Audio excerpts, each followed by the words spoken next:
Here's how you can change the notification style of the app icons for new notifications that appear on your lock screen for a Motorola phone running Android 15. If you want to do this today or next year, go ahead and long press a blank area on your home screen like this. And once you are in this view mode here, go to where it says personalize right here. As you enter here, you're going to see different personalization options, and one of them would be the lock screen section here.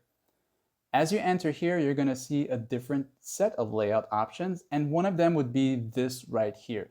This section here is what notifications are going to appear in terms of on your lock screen. So if you have any new notifications, it's going to show up here, and you can change the way they appear, whether it's the single bar here or in bubbles. So tapping here would give you this option like this, and you can have it as the chip mode or the bubble, and you'll notice how they're going to appear like this here. I personally prefer this option here, but it's totally up to you to make that decision.